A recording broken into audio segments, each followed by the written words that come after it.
talaga dito. Good day mga campers. Last video dinala ko kayo sa possible free camping spot na pinuntahan natin sa Cavinti, Laguna. Wala kasi mga bahay dito talaga. Ayan oh. Pero dito talaga sure kayo malinis ang tubig dito kasi walang ganong kabahayan na sa paligid. Ngayon, ito yung karugtong ng vlog ko, which is dadalhin ko naman kayo sa isang super budget meal na campsite sa Paquil, Laguna.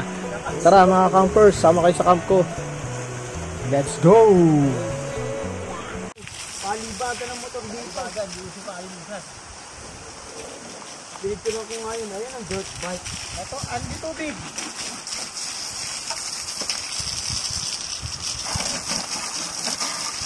Malakas pa sa pressure washer to. Kasi pressure washer, ano lang eh. Ito, tubig talagang buo. Yun, sibat na tayo. Kapagpaalam na tayo, diretso tayo sa target campsite natin.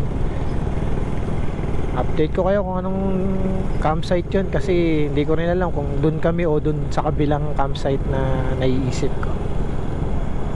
Bye! Pero baka gabihin na kami. Madilim na yung daan eh, hindi ko na ganong ma-document. Bukas na lang na umaga. Kami natin yung mga rates tsaka kung ano yung may offer nung campsite na yan. Update na lang mga ka-campers.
Set up na ng tent.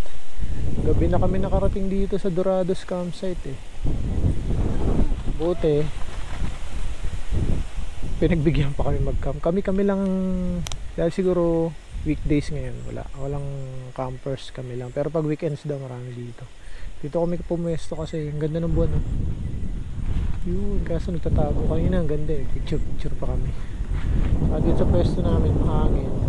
Sure bukas na maga ang ganda rito kasi kita mo na yung yan o, to sa side na to, Laguna Lake na yan. Bukas na umaga i-videoan natin tong buong paligid. For now magre-relax muna kami rito tapos luto-luto lang ng pagkain. Kainin ngayong gabi.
Good morning, maulang umaga na naman. Ako po, akala ko makakapag-vlog tayo ng maayos.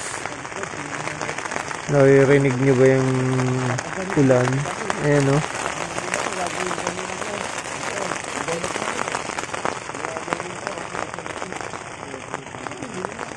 Ayan.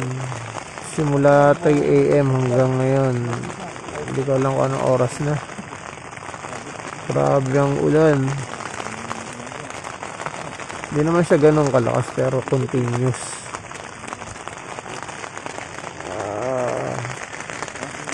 Sana tayo makakaikot nito dito sa camping site. Hindi naman uulan. Pero ang sarap dito sa tent kasi malamig. Ganito yung mga paborito kong panahon. Kaya lang, ang hirap mag-vlog pag umuulan. Yun lang ang disadvantage.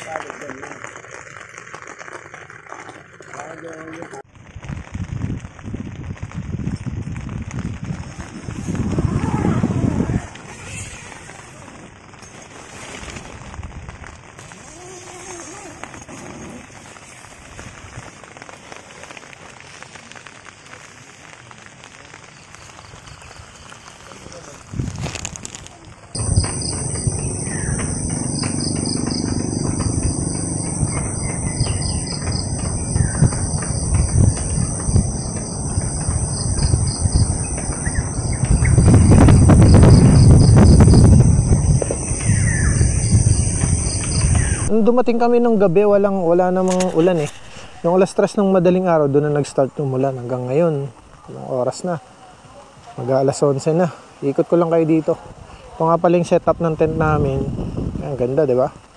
Damo yung Carabao grass yung ilalim kaya hindi masakit sa likod.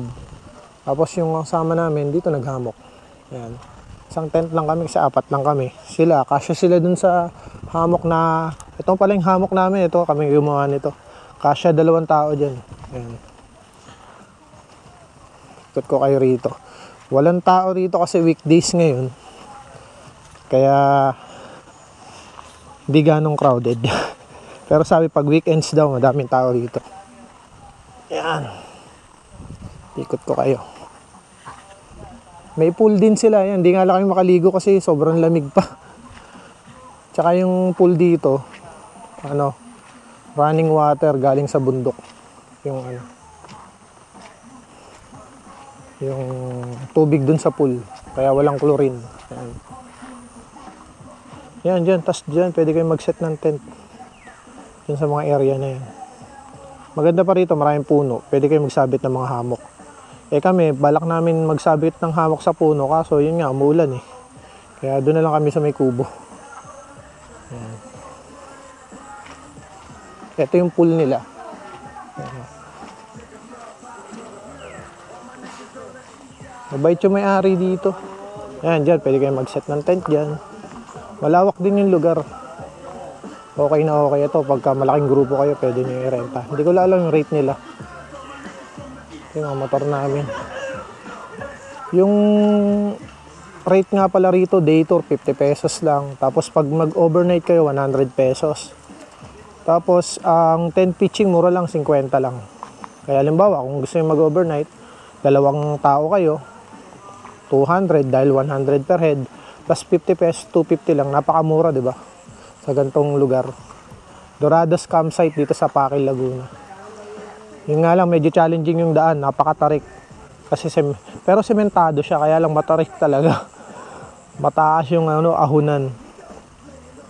Pero kayang-kaya naman pagka naka-single kayo. Tsaka yung mga 4 wheels na mas maganda 4 wheel drive para malakas ahon.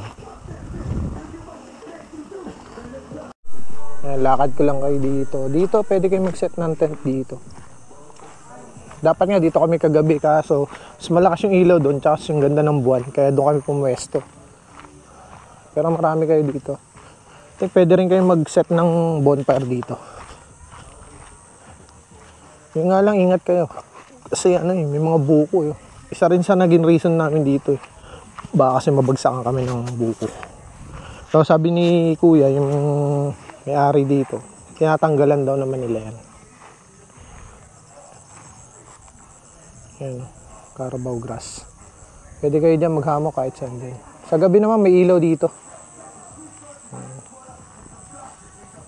Yan yung tent namin, nandun sa taas. Kasi doon, tanaw mo na kagad yung Laguna Lake. Kaya doon kami pumwesto din. So yan yung kalsada. Kahit 4 wheels, kayang-kaya rito. Pumasok. Hindi siya maputik. Paahon, hindi maputik. Matarik lang, pero hindi maputik. Sementado naman yung daan. Mura, sulit yung bayad nyo rito. Kung day tour kayo, 50 pesos lang per head. 50 pesos 10 pitching. Di magkano lang yun, lalabas. Diba? Kung overnight, 100 per head. Tapos 50 pesos na 10 pitching. Ayan. Ang ganda ng landscape dito, no? Budget meal na campsite nang hanap nyo. Dito na kayo sa Dorados campsite.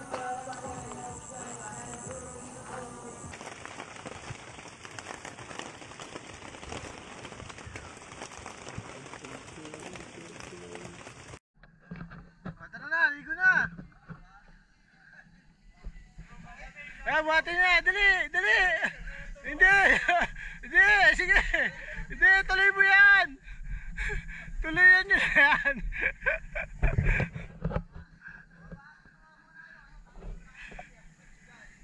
Pero maraming. Hindi, 4 feet lang. Huwag na italong ka, dali. 4 feet nga lang yun eh.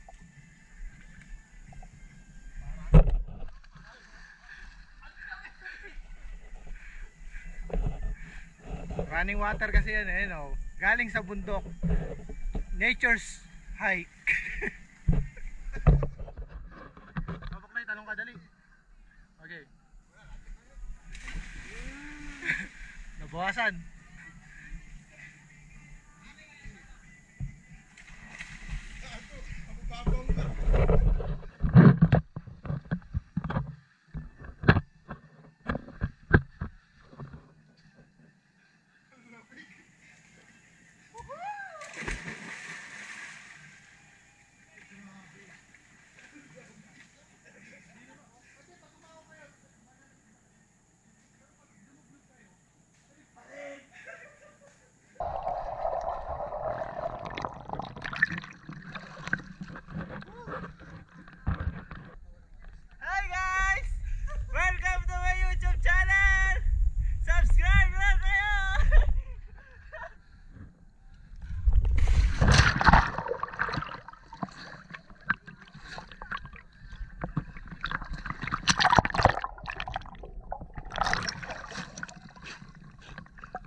Ito pala si Ma'am Shai na Ma'am Shai Dorado, siya yung rito, sila yung owner.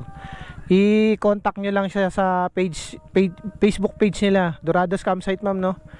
Napakamura ng ano rate dito. Di kayo magsisisi. Saan kayo nakakita? 50 pesos, 100 pesos na ano, may pool pa. Tent pitching 50 pesos. Saan ka pa? Si kuya, ano pangalan ni kuya? Rans po. Ayan, si asawa ni ma'am, si Sir Rans. Wala rito, nasa taas eh. Ay, pinsan ni ma'am pala. Sorry. Pinsan pala ni ma'am yun, si Sir Rans. Sila yung nagmamanage dito. Pag gusto nyo rito, i-contact nyo muna sila sa page para mas maganda yung arrangement. Kasi kami nangyari sa amin, biglaan lang eh. Pero okay lang, goods naman kasi dumating kami rito. Hindi weekends. Kaya kung ang target nyo weekends, better mag-contact muna kay Ma'am Shai. Ilalagay ko na lang dito yung ano nila, ng screenshot ng page nila, tapos message nyo na lang doon si Ma'am Shai. Ano naman sila, mabilis sumagot sa mga inquiries. Let's go! Ayun ang pangalan ni Buklay, kasama mo? John B. John B. Ha? Kier. Shoutout kay Kier. Taga saan ka? Bayan lang po ako. Binangonan din. Lahat kami taga Binangonan dito. Kaso sila, mag-extend sila. Kami may mga Junakis pang iintindihin. Naka ano? Hindi yung nakaklip eh. Nakabuka. Tumama kasi ako dun sa ano dyan oh. Ingat. Ma'am Shai, thank you po. Bye. Si Ma'am Shai, napaka accommodating sa mga guests nila. Bait, madaling kausap. Sarap bumalik dito. Babalik pa kami, babalik. Bye, Clara.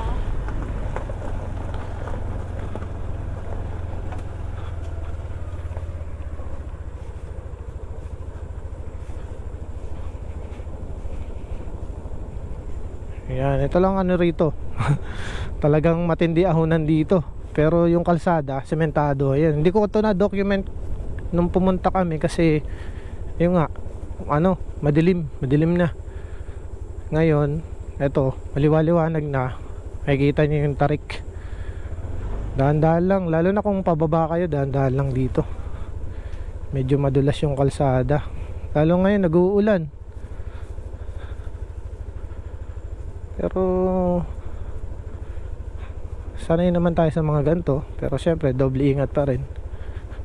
Okay na yung sigurista tayo, lalo na sa mga preno natin. Kasi talaga matarik to.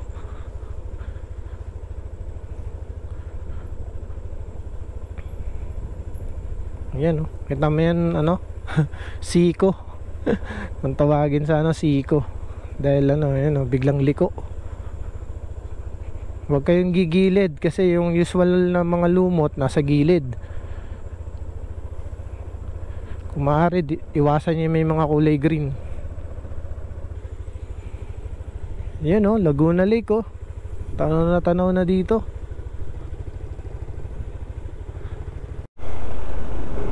Yun, pagkatapos ng mahabang bulusok mahabang ahunan, ayan, malapit na tayo dito sa pinakang main road. Pag nga pala gusto nyo i-waste yung lugar, kung gusto nyo magkaroon kayo ng guide, i-waste nyo lang yung Barangay Dorado, Paquil, Laguna. Hindi nyo kasi masa-search sa Waze yung name ng resort yun na lang i-waste nyo. Tapos after nun, tanong-tanong na lang kayo doon kung saan yung Dorados Campsite.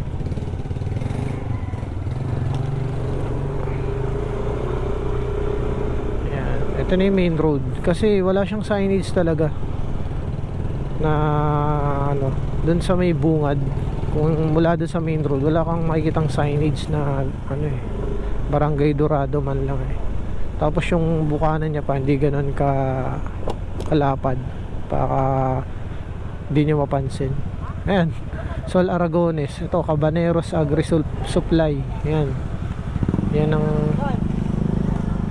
ang natin, palatandaan pag liliko na kayo mula dito sa main road ng Halahala, Paquil. Halahala, Paquil o Paquil Road yata to. Tsaka dalawa pa lang way dito. Sa Waze I think ituturo niya yung way ng Pabugarin o yan dyan sa may papuntang Mabitak. Then kakaanan kayo dun sa may intersection dun sa may checkpoint. Tapos yun, dire-diretso na. Pwede rin kayo mag-way ng Halahala. Etong way na pauwi namin, mag-way kami pa Halahala. Dito less twisties kung ayaw nyo na masyadong paliko-liko. Dito diretso lang yung ano, chill ride lang. Pero I think mas mahaba tong ruta na to. Ito yung take namin ngayon, since ayaw na namin bumalik dun sa ano, sa Mabitak pa Windmill. Pero ganun din naman yun, ang labas nyo rin dito sa may Halahala. Sa may Halahala, tapos may gasolinahan, Petron yata o Caltex yung nasa kanto. Yun lang guys, at dito ko natatapusin yung vlog ko. Maraming salamat sa mga nanood. Matagal tayong nawalan ng vlog kasi matagal din tayo hindi nakapag-camping. Alam nyo na, may mga inuuna tayong mga bagay-bagay. Hindi lang naman ito yung buhay natin. Kaya tsaka ito nga, sharing lang to. Napakamura nung campsite na pinuntahan namin.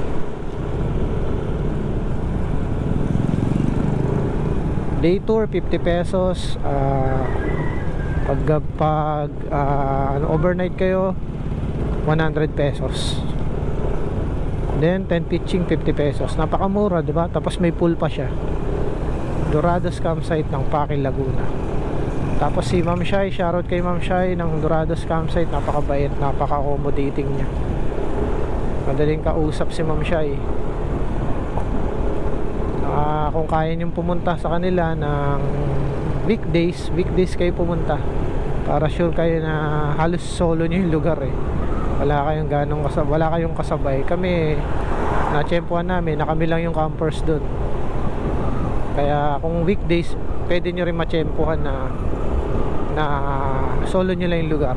Weekends kasi dyan na yung ano, medyo busy na yan, may mga kasabay na kayo. Pero sabi naman ni Ma'am Shai, controlled naman nila yung pasok ng ano, ng mga campers sa kanila.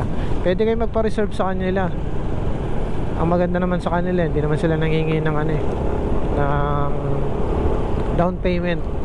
Pero sana pag nagpa-reserve tayo eh, kung wala naman talagang reasonable na para i-cancel yung pina-reserve nyo, eh punta natin kasi sayang din naman yung effort ng tao sa pagpa-reserve.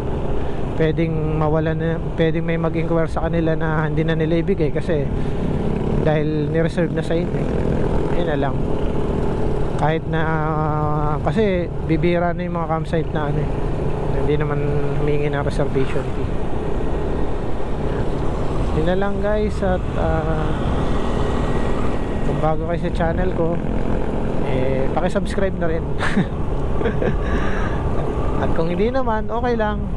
Mahalaga na kapag bigay ako ng info sa inyo, and then document ko na naman tong isang campsite na budget meal na swak sa ating mga campers, lalo sa mga moto campers.